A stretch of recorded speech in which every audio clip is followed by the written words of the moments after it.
우리 함께 하나님의 귀한 말씀 마음 다하여서 읽도록 하지요. 함께 읽을 하나님의 말씀은 요나서 4장 6절부터 11절의 말씀입니다. 요나서 4장 6절부터 11절 말씀. 성경과 화면을 보시며 우리 함께 한 목소리로 읽도록 하겠습니다. 하나님 여호와께서 박농쿨을 예비하사 요나를 가리게 하셨으니 이는 그의 머리를 위하여 그늘이 지게 하며 그의 괴로움을 면하게 하려 하심이었더라. 요나가 박농쿨로 말미암아 크게 기뻐하였더니 하나님이 벌레를 예비하사 이튿날 새벽에 그 박농쿨을 갉아먹게 하심에 시드니라. 해가 뜰 때에 하나님이 뜨거운 동풍을 예비하셨고 해는 요나의 머리에 쪼임에 요나가 혼미하여 스스로 죽기를 구하여 이르되 사는 것보다 죽는 것이 내게 나으니이다 하니라. 하나님이 요나에게 이르시되 내가 이 박농쿨로 말미암아 성내는 것이 어찌 옳으냐 하시니 그가 대답하되 내가 성내어 죽기까지 할지라도 옳으니이다 하니라. 여호와께서 이르시되 내가 수고도 아니하였고 재배도 아니하였고 하룻밤에 났다가 하룻밤에 말라버린 이 박농쿨을 아꼈거든. 하물며 이 큰 성읍 니느웨에는 좌우를 분별하지 못하는 자가 12만여 명이요 가축도 많이 있나니 내가 어찌 아끼지 아니하겠느냐 하시니라. 아멘. 함께 기도하겠습니다. 아버지 하나님, 오늘도 우리로 하여금 생명의 말씀 앞에 서게 하여 주시니 참으로 감사를 드립니다. 오늘 전해질 말씀을 통하여서 아버지 하나님을 더 깊이 알아가게 하시고 알아진 그 하나님 아버지를 더욱더 닮아가게 하여 주옵소서. 우리의 마음이 말씀으로 새로워지게 하시고 변화된 마음이 손과 발로 확인되는 삶을 살아가게 하여 주시옵소서. 오늘 이 시간 말씀에 집중하게 하시어 주의 뜻을 깨달아 알게 하시며 오직 말씀에 충만하여서 주를 위해 살아가는 복된 성도이게 하옵소서. 모든 것을 주님께 의탁드리며 우리를 말씀으로 인도하시는 예수님의 이름으로 기도합니다. 아멘. 안녕하십니까? 작년 11월에 우리가 요나서의 말씀을 3주에 걸쳐서 함께 나눴었습니다. 요나서가 4장까지 있는데 3장까지 마쳐서요, 오늘 마지막 4장의 내용을 함께 나누며 은혜를 나누고자 합니다. 그때의 말씀이 여러분들의 머릿속에 생각이 나기를 기대하며 말씀을 시작하도록 하지요. 하나님께서 요나를 찾아오셔서 저 큰 성읍 니느웨로 가서 그들의 악독이 여호와께 상달되었음을 선포하라 라고 하는 사명을 요나에게 부여하셨습니다. 하지만 요나는 가기를 싫어하여서 니느웨가 아닌 다시스로 가는 배에 올라탔지요. 요나는 항구로 내려가고 성경에서는 배에 올라탔다라고 번역을 했습니다만 정확한 원어적인 의미는 배에 내려가는 것이었습니다. 그리고 요나가 배 밑으로 내려가고 결국엔 깊음 속 바다 그 물고기 뱃속까지 계속해서 내려가게 되었지요. 하나님을 피하는 인생에 대한 정의가 바로 내려감인 것이다 라고 하는 것을 우리로 하여금 바라보게 하는 바였어요. 요나는 사명을 받았을 때에도 하나님께 기도하지 않았고 풍랑을 만나서 배가 깨어질 위기에서도 기도를 하지 않았으며 오히려 믿지 않는 사람들에 의하여서 제발 좀 잠에서 깨어서 기도하라 라고 하는 책망을 받고서도 기도를 회피했는데 물고기 뱃속이라고 하는 죽음의 끝에 놓이게 되자 드디어 하나님을 향하여서 그의 입을 열어 기도를 하였습니다. 하지만 요나가 드린 기도에는 석연치 않음이 감지되는 것이었죠. 요나의 기도에는 초자연적인 역사하심을 통하여서 자신이 살게 된 것에 대한 감사와 또한 하나님의 손길에 대한 찬양은 있었습니다만 진정한 기도의 요소인 회개와 죄에 대한 고백이 없었습니다. 물고기 뱃속에서 토해져 나온 요나가 사흘 길을 걸어야 하는 큰 성읍 니느웨를 고작 하루 동안만 다니며 망하게 될 것을 외쳤던 순종인 듯 보이나 불순종한 요나였어요. 그럼에도 불구하고 하나님께서는 니느웨에 회개할 여러 상황들을 미리 정해 놓으시고 요나의 망하리라 라고 하는 선언이 촉발제가 되어서 왕을 예시한 모든 백성들이 심지어 짐승들까지도 회개의 자리에 서게 되는 역사를 일으키셨습니다. 하여 3장의 마지막인 10절이 이렇게 맞춰졌지요. 하나님이 그들이 행한 것, 곧 그 악한 길에서 돌이켜 떠난 것을 보시고 하나님의 뜻을 돌이키사 그들에게 내리라고 말씀하신 재앙을 내리지 아니하시니라 라고 하는 놀라운 선언으로 맞춰지게 되는 것이었습니다. 생각나시죠? 네, 오늘 우리 함께 나눌 요나서 4장은 니느웨에 내리겠다라고 말씀하신 재앙을 초래하신 그 하나님께 요나가 보이고 있는 반응과 그에 대한 태도입니다.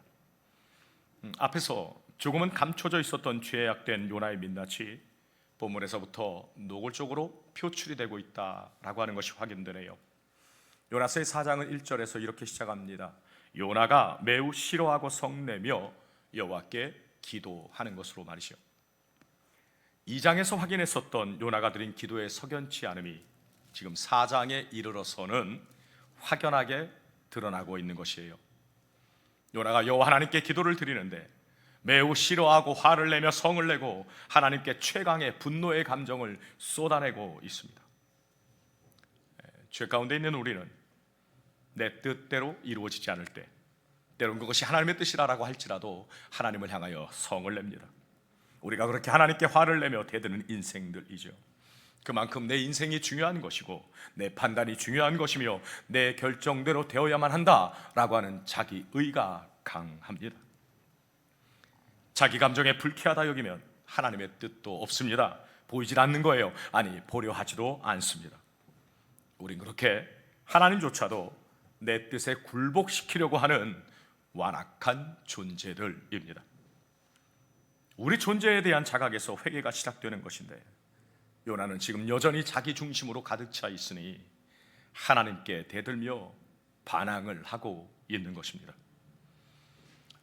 요나가 그토록 싫어하며 반항하는 이유가 무엇인가 라고 하는 것이 본문의 2절을 통해서 확인이 되는데요. 여호와께 기도하여 이릅니다. 여호와여, 내가 고국에 있을 때에 이러하겠다고 말씀하지 아니하였나이까? 그러므로 내가 빨리 다시스로 도망하여 싸우니 주께서는 은혜로우시며 자비로우시며 노하기를 더디하시며 이 내가 크시사 뜻을 돌이켜 재앙을 내리지 아니하시는 하나님이신 줄을 내가 알았나이다 라고 하고 있는 것입니다. 지금 니느웨에 임한 하나님의 회개 역사가 참으로 놀라운 일이죠. 요나가 논리적으로 설득력을 가지고서 저들에게 복음을 설명하는 것도 아니었고 하는 수 없이 대충 해치우듯이 그것도 하루만 돌며 하는 것이 전부였는데 그럼에도 불구하고 대대적인 회개 운동이 일어나서 저들이 악한 일과 강포에서 떠나게 되는 참으로 기이한 일이 벌어지게 된 것입니다. 그렇다면 전하는 자가 부족한 점이 많음에도 불구하고 하나님이 이토록 크신 역사를 이루셨다라고 하면 감격과 감사의 찬양이 넘쳐야 하지 않겠습니까? 우리가 전도를 해봐서 압니다만 내가 기도하며 전도한 사람이 교회 나올 때 우리에게 얼마나 큰 기쁨이 있던가요? 그 초신자가 하나님의 은혜를 경험하며 삶이 달라지고 한 걸음씩 믿음이 성장해가는 그러한 모습들을 바라보면서 우리에게 말할 수 없는 기쁨과 감사가 넘치게 되는 것 아니겠습니까? 그런데 지금 요나는 사람들을 하나님의 말씀으로 살려내야 하는 선지자로서 그 많은 사람들이 하나님께로 돌아오는 역사 현장 가운데서 기쁨과 감사가 흘러넘치기는커녕 매우 불쾌하여 화가 머리끝까지 올라 있습니다. 니느웨의 회개와 하나님의 용서라고 하는 그 감격적인 현장을 바라보면서 지금 요나가 화를 내네요. 이 분노와 이 감정이 누굴 향한 것입니까? 여호와 하나님을 향한 것입니다. 하나님이 어떻게 악랄한 니느웨에게 구원을 베푸실 수가 있는 것인가? 하나님이 저들을 왜 구원하시는 것인가? 이스라엘의 원수들을 용서한다니 이게 말이 되는 것인가? 저들이 하나님을 위해서 한 일은 아무것도 없는 것인데 저들을 왜 구원하시는가? 견딜 수가 없는 것입니다. 자기가 바다에 빠져서 물고기 뱃속에서 건짐을 받았을 때에는 내 생명을 구덩이에서 건져주셨다라고 하는 노래를 부르며 나는 감사하는 목소리로 하나님께 제사를 드린다며 난리를 치던 그가 다른 사람이 은혜를 받으니까 싫어하며 화를 내고 있는 것입니다. 여기서 우리가 간과해서는 안 되는 중요한 것이 있습니다. 요나는 하나님에 대해서 너무나 잘 알고 있다라고 하는 것입니다. 요나가 하고 있는 고백을 보십시오. 하나님에 대한 분명한 인식이 그에게 있습니다. 은혜로우신 하나님이십니다. 자비로우신 하나님이시요 노하기를 더디하시는 하나님이십니다. 인애가 크신 하나님이십니다 하여 하나님의 인애로 말미암아서 뜻을 돌이켜서 재앙을 내리지 아니하시리라는 하나님이심을 요나는 너무나 잘 알고 있었던 것입니다. 그래서 2장에서도 요나가 어떻게 합니까? 하나님에 대해서 고백을 했었지요. 구원의 하나님이시며 부르짖는 자의 기도를 들으시는 하나님으로, 그리고 은혜를 베풀어 주시는 하나님으로 고백했었습니다. 그런데 그러한 하나님에 대한 지식, 즉 하나님을 알에 대한 요나의 감정적인 이해는 2장과 4장이 극명한 대조를 이루고 있는 극과 극이라고 하는 것입니다. 2장에서 물고기 뱃속에서는 하나님을 아는 이 지식을 통하여서 하나님께 대한 감사요 간절한 마음이요 낮아진 마음이며 겸비함으로 하나님의 은혜와 손길에 대해서 간절히 사모하는 감정이었다면, 여기 4장에서 만나게 되는 요나의 감정은 매우 싫어하고 성내는 불쾌한 감정이래요.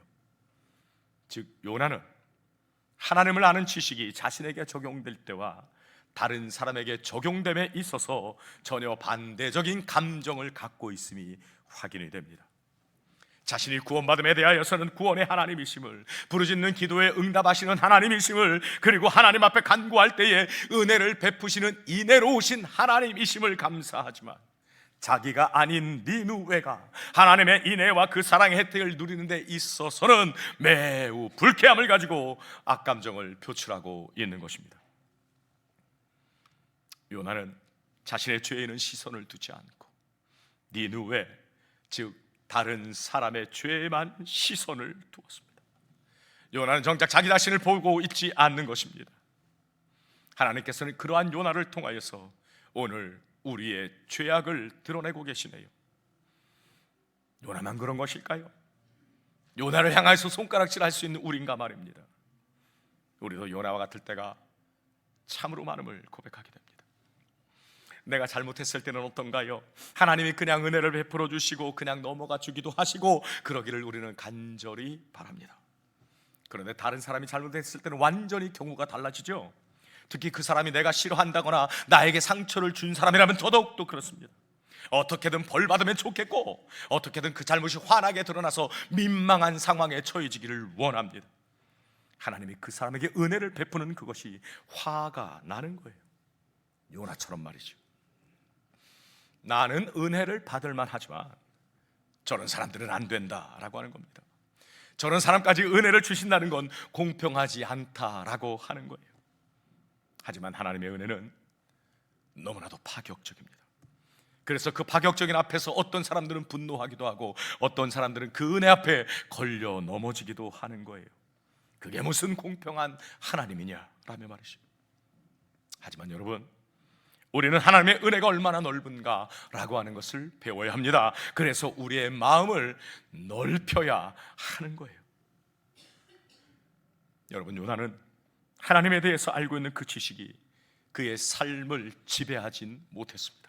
그의 삶명으로 증명이 되지 않았다는 얘기입니다. 여기에 우리의 마음에 새겨야 할 깊은 것이 있습니다. 그것은 하나님을 아는 것과 하나님의 말씀을 붙잡는다라고 하는 것은 엄청난 차이가 있다라고 하는 것입니다. 많이 아는 것과 아는 것을 마음에 품고 아는 대로 그렇게 살아내는 것은 전혀 다른 차원의 문제라고 하는 것이죠. 그런데 여러분, 하나님을 아는 지식이 진정으로 하나님을 아는 삶으로 나타나게 되고 그렇게 살아낼 때에 그것이야말로 하나님을 진정으로 아는 것이네요. 이것이 바로 우리 믿는 성도들에게 요구되는 하나님을 아는 지식이고 하나님을 아는 삶인 것입니다. 하나님을 알면 알수록 하나님을 닮은 삶이 우리 안에 드러나게 된다라고 하는 이 사실을 결코 잊지 마시기 바랍니다.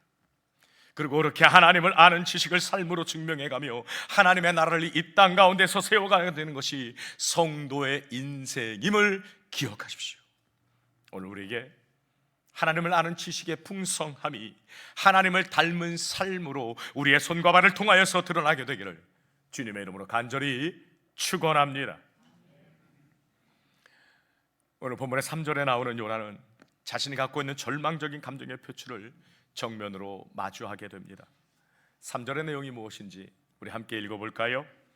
여호와여, 원하건대 이제 내 생명을 거두어 가소서. 사는 것보다 죽는 것이 내게 나음이니이다. 죽기를 구하고 있는 요나를 우리가 만나게 되네요. 요나는 지금 하나님 때문에 죽고 싶다라고 항변을 하고 있습니다. 말하라고 시켜놓고 말한 대로 안 이루어주고, 그런 줄 알고 도망을 갔었는데 잡아다가 끌어다 앉혀놓고 전하라 하고선 완전히 뜻을 돌이키시니 나만 바보 된 것 아닌가요? 꼴 보기 싫은 원수들이 구원을 받아 기쁨으로 사는 꼴을 보느니 죽는 게 낫겠습니다. 차라리 날 죽여주십시오. 은혜의 현장 앞에서 여전히 요나의 중심은 아직도 요나 자신만을 향하고 있습니다. 자기 자신만을 생각하고 있는 그 요나를 향하여서 하나님께서 4절에서 말씀하시죠. 내가 성내는 것이 과연 옳으냐? 하나님께서 오늘 동일하게 우리에게도 말씀하십니다. 내가 성내는 것이 옳으냐? 내 생각이 과연 합당한 것이냐? 네가 주장하는 것이 맞는 것이냐? 너가 지금 너에게 당면한 현실 때문에 나에게 화를 내고 있는 것이 정당한 것이냐? 너가 아는 하나님은 과연 어떤 하나님이며 너가 믿는 하나님은 과연 어떤 하나님이냐? 의도가 된 것으로 파악이 되는데요, 4절에 이 하나님의 질문에 대한 요나 대답은 나오지 않습니다.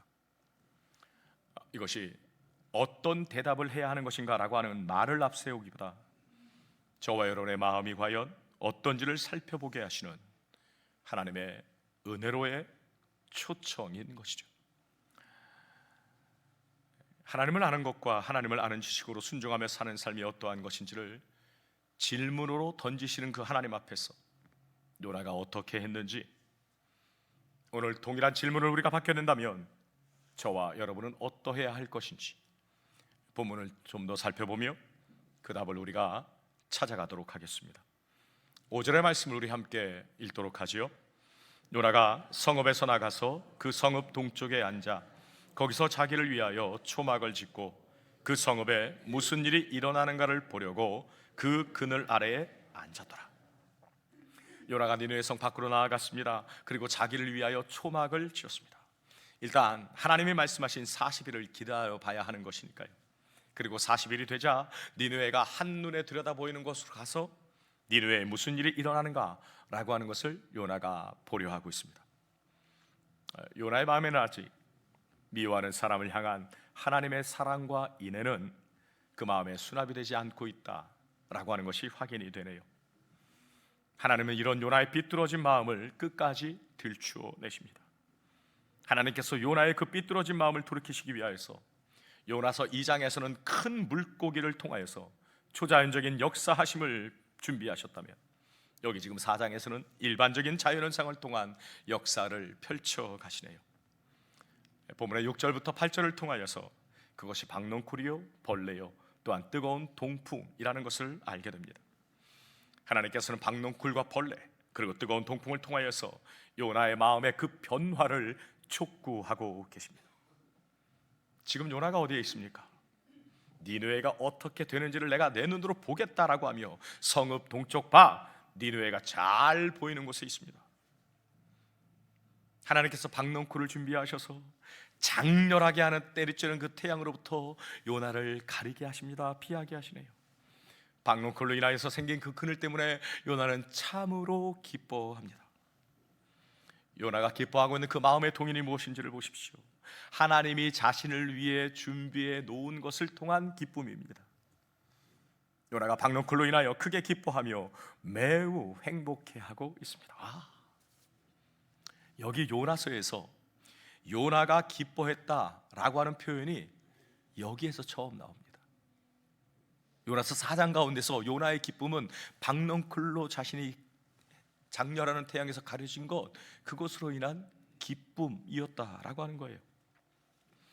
요나는 하나님으로부터 사명을 받았을 때에도 기뻐하지 않았습니다. 니느웨 사람들이 회개하는 놀라운 역사를 봤을 때도 하나님 앞에서 기뻐하지 않았습니다. 그런데 요나가 지금 박넝쿨 그늘 그것 하나에 엄청 기뻐하고 있습니다. 요나에게서 우리의 모습이 보이지 않습니까? 우리가 교회에서 귀한 직분을 받아도 별로 기뻐하지 않고 하나님을 섬기는 일을 하면서도 별 기쁨도 없이 하고, 누군가 예수님을 영접하고 구원받았다는 말을 들어도 우리 안에 별로 기쁨이 생기지 않으면서 내가 먹고 사는 일에 아주 작은 이 박농쿨 같은 것이 이익이 생긴다면 그것을 가지고 기뻐하는 우리이죠. 그 가운데서 생기가 놀고 막 행복해합니다. 복음을 자랑하고 예수님을 자랑하고 주의 일을 자랑하지는 않아도 공짜로 무엇을 얻게 되었다든지, 1+1으로 내가 획득한 무엇이 있다든지, 맛있는 것을 먹었다든지, 저렴한 것을 구입하였거나 당근에서 득템을 하면 그것으로 인하여 기뻐하는 우리입니다.